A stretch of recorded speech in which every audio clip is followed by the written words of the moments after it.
Hello tout le monde.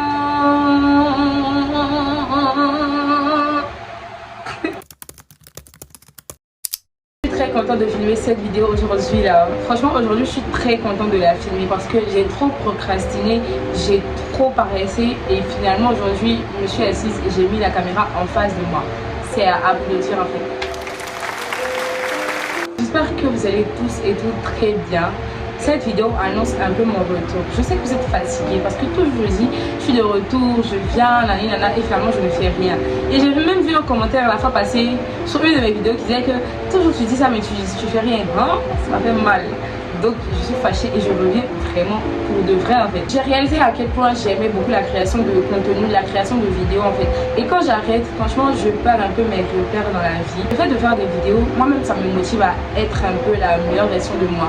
Et lorsque j'arrête, franchement je vis une vie un peu ordinaire, plus de motivation, j'ai plus de peps à faire les choses en fait. Je sais pas si vous comprenez.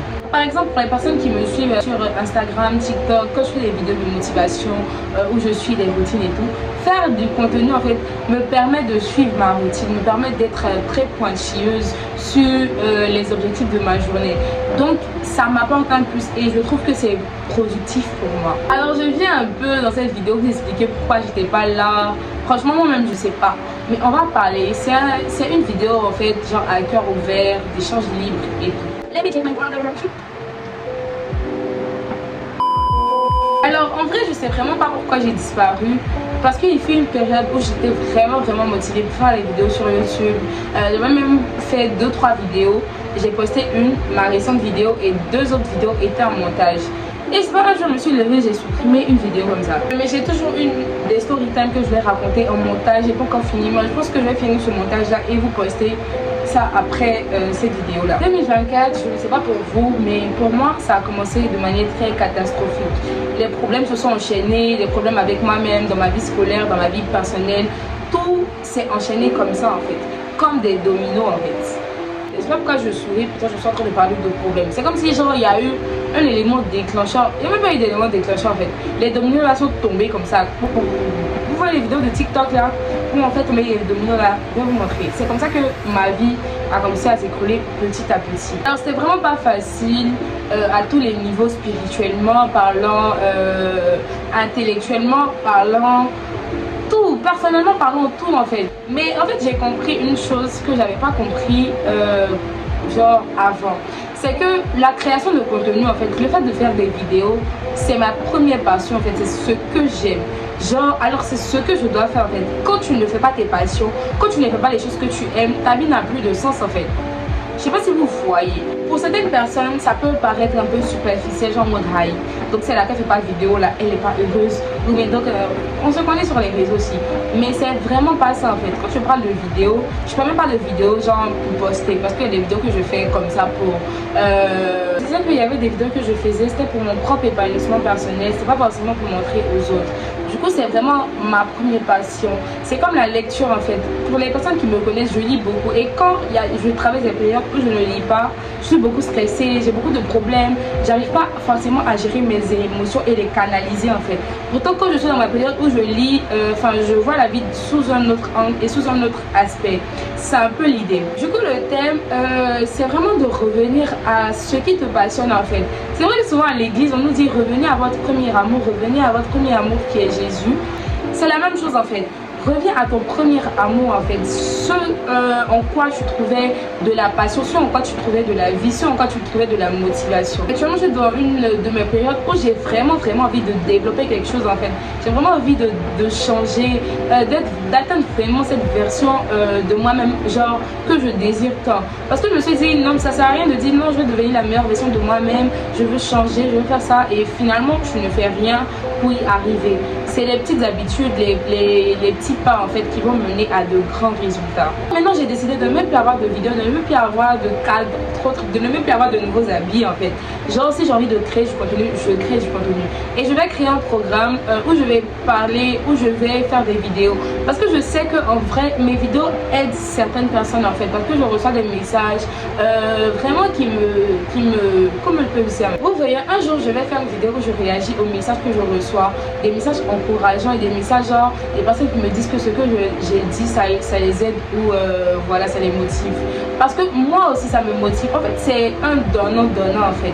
C'est comme quand je fais ce genre de vidéo, je parle et ça motive les autres. Et quand ils viennent me dire que ah, ce que tu as dit là, ça m'a motivé, hein.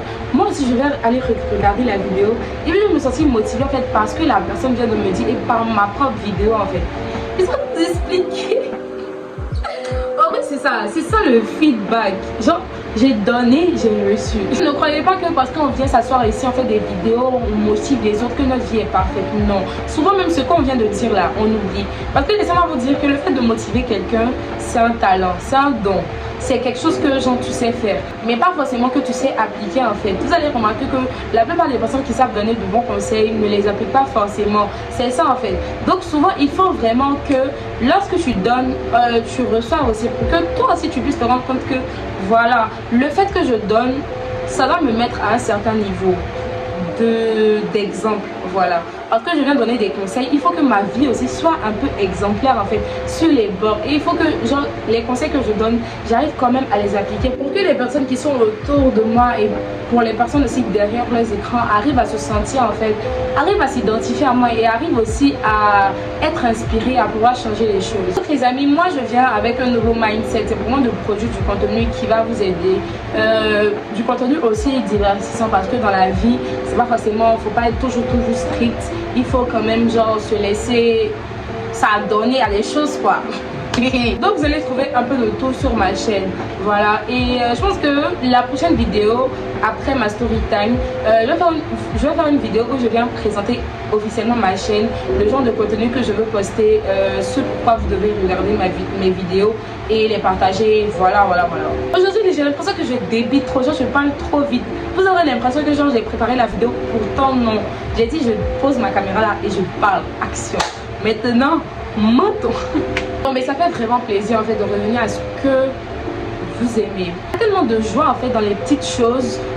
On va souvent chercher la joie, la validation des gens dans des choses qui sont vraiment pas utiles pour nous en fait. Chacun a son parcours et chacun a une histoire à écrire. Ne vous laissez pas, on va dire, aveugler par la vie des autres en fait. Si eux ils arrivent à trouver leur joie dans ce qu'ils font, tant mieux. Mais reviens à la première chose qui te passionne, qui te plaît. Si tu veux créer du contenu et que tu n'as pas encore commencé à créer du contenu, lance-toi. Ne regarde pas les avis des gens. Franchement, j'aimerais beaucoup parler de ça aussi parce que l'une des choses pour lesquelles je disparais souvent, c'est la vie des gens et les regards des gens. Parce que je suis dans un environnement, que ce soit à Yamoussoukro, quand je suis à l'école ou à Abidjan, où mes amis vont souvent me faire des remarques genre et l'influenceuse et la star, ce genre de choses. Donc en fait moi j'aime pas trop ça. Quand je dis ça, les gens pensent que ah je vais me donner un genre, mais pourtant j'aime pas trop. Donc ce qui fait que souvent quand je suis beaucoup active sur les réseaux, après je me braque, je ne poste plus de contenu parce que il y a certaines remarques en fait qui m'ont, c'est pas qui m'ont découragée, mais il y a certaines remarques que je veux entendre et que j'entends en fait. Donc ça me braque. Donc franchement c'est de faire fi en fait de la vie des autres. Si tu es sur les réseaux, forcément les gens vont te connaître, ça c'est sûr en fait. Forcément les gens vont te connaître. Donc je me suis dit à un moment, mais tu peux pas refuser en fait que les gens te connaissent et les gens te reconnaissent aussi dans la rue, sachant que tu fais des vidéos sur internet en fait. C'est tellement contradictoire parce que quand je vais faire du contenu ici, je veux que les gens voient, je veux avoir beaucoup de vues, je veux que oui les gens regardent mes vidéos et tout, oui, mais je veux que les gens aussi me reconnaissent dans la rue. Ah c'est celle-là qui fait des vidéos, ah j'aime pas.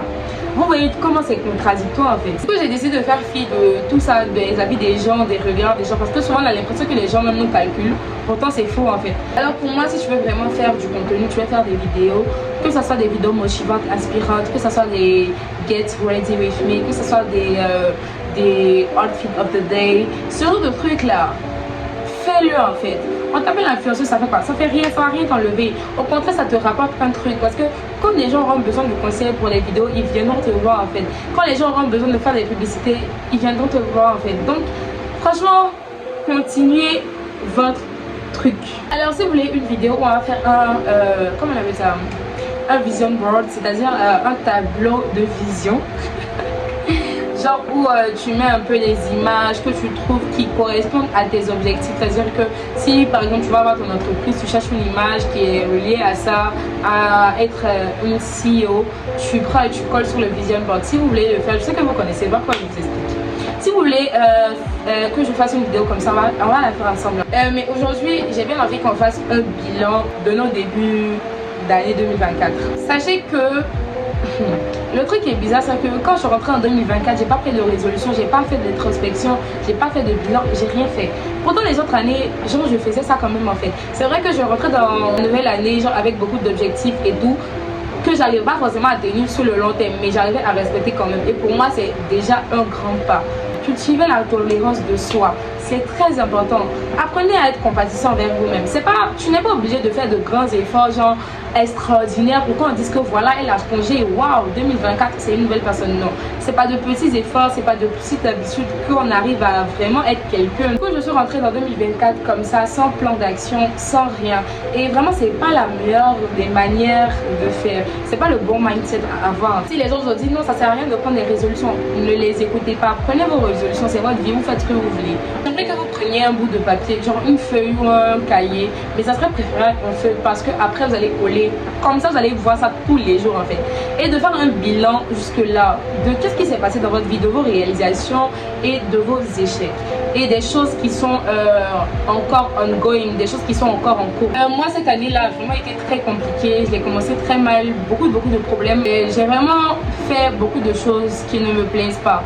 Mais je me suis dit que voilà, c'est pas grave, Dieu est avec moi. Et je suis dans l'obligation de me ressaisir en fait. Je vais pas m'attarder sur mon sort et puis rester là, ça va rester comme ça et ça va s'empirer. Il faut vraiment que je change les choses. Je veux des meilleurs résultats scolaires. Il faut que je me donne dans mes études. Il faut que je revoie mes priorités en fait. Ce que je fais de manière extrascolaire, si ça prime sur mes études, c'est pas normal. Il fait trop chaud. Si vous entendez le bruit de mon ventilateur, sincèrement, désolé. Alors moi, je préconiserais de prendre une feuille rame blanche, d'écrire réalisation, échec et en cours. Et vous allez tracer, vous allez laisser un espace ici. C'est-à-dire vous allez écrire une lettre à vous-même là-bas. C'est des mots réconfortants qui parlent de tolérance et tout. Du coup, on va faire cet exercice-là. J'aimerais que vous le fassiez en même temps que moi en fait.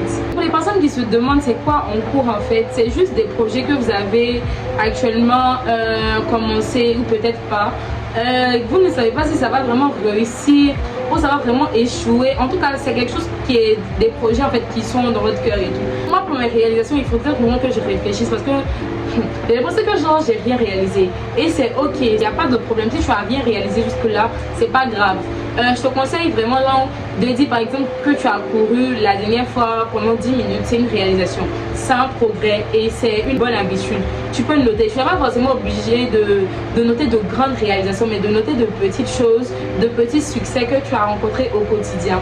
Après pour les échecs, c'est vraiment des choses, même si ce sont des petits comme de grands, vous les notez en fait. Ça peut être le fait que tu n'aies pas eu la moyenne que tu voulais, c'est un échec. Comme moi, comme ça, le fait que tu n'aies pas respecté ta routine, c'est un échec. Tu le mets en fait. Genre c'est vraiment noter tout. Que ça soit grand, petit, médium, moyen, vous notez tout. J'aime trop ce genre de choses en fait. Ça me permet de revenir en arrière, de me rappeler de certains trucs. Et c'est vraiment très bien. Chacun fait ça de son côté. Voilà, et puis on revient. J'ai vraiment eu envie de pleurer en écrivant ces choses-là. Vous dire que ça va être vraiment du bien en fait. Donc franchement, en fait, cet exercice-là, vous n'allez pas le regretter. Alors ça ressemble un peu à ça. C'est vraiment personnel, donc je ne pourrais pas vous montrer en tant que tel en fait. Du coup, ici, il y a les réalisations et réussites. Comme j'ai dit là, c'est peut-être des choses que tu as réalisées ou des petits trucs que tu as réussi. Tout ça là compte en fait. Et les échecs, vous allez voir que les échecs là, j'ai pas lésiné, j'ai vraiment été honnête en fait sur ce sur quoi j'ai échoué et les projets qui sont en cours en fait. Et à la lettre, je me suis adressée à moi-même, genre comme si j'étais pas moi en fait, genre je me suis parlé et tout. Et j'ai laissé un petit espace ici, faudrait le faire, j'ai oublié de le mentionner. Ce sont les résolutions. Face à tout ça, qu'est-ce que tu décides maintenant d'adopter comme résolution? Du coup, c'est ce que je vais écrire maintenant. Ne mettez pas pause pour lire. En tout cas, voilà les amis, le travail est fait. Je vais finir la vidéo, je vais coller ça il va coller ça quelque part. Je pourrais regarder, relire ça tous les matins pour ne pas faire les mêmes erreurs et pour pouvoir continuer en fait sur cette lancée et pouvoir voir aussi les résolutions que j'ai prises là, à quel niveau je suis. Le but en fait c'est de ne vraiment pas attendre les fins d'année pour faire un bilan et tout. Faites le bilan chaque mois. Si vous pouvez le faire chaque 2 mois, 3 mois, faites-le. Et ne faites pas ça genre chaque fin d'année ou chaque 6 mois. Vraiment voyez au fur et à mesure en fait. moi je préconiserais vraiment de faire le faire chaque 3 mois pour avoir vraiment une vue synoptique en fait sur votre vie. Parce qu'en un mois, bon, tu me dis que tu n'as pas vraiment, bon, à moins que je suis vraiment concentrée et focus en fait. Je n'ai pas eu de grands changements. Donc 3 mois, je pense que ça va. Mais si vous pouvez le faire 1 mois, 2 mois, vous le faites, c'est votre vie. Qui va te parler? Qui va te parler? Alors c'est un peu ça les amis. Je suis très contente aujourd'hui d'avoir filmé cette vidéo. C'est le genre de contenu que je veux faire de motivation, de développement personnel et tout. Alors si ça vous a plu, vous me le dites en commentaire. On va faire plus de vidéos comme ça. Surtout, soutenez-moi en fait. C'est pas facile. En fait, si je sens votre soutien, je vais toujours venir si c'est comme ça. Pour me soutenir là, vous savez jusqu'à liker, partager, commenter. Moi-même, c'est surtout les commentaires qui me font chaud au cœur en fait. Quand je vois que les personnes ont pris le temps de regarder et commenter. Si vous pouvez commenter, laisser un commentaire sur vous, poser une question, je vais vous répondre en fait. Alors, c'était vraiment un plaisir de filmer cette vidéo là. Je pense que je reviens pour de bon. Je vais essayer de produire du contenu au moins une fois par semaine. Parce que sur YouTube, c'est pas très évident avec les montages et tout. Et en alternative, vous pouvez me suivre sur mes autres réseaux sociaux, Instagram, TikTok. TikTok, je publie beaucoup de vidéos là-bas. En fait, c'est plus facile et tout. Et Instagram pour mes stories, So, je compte sur vous. Je compte sur moi aussi.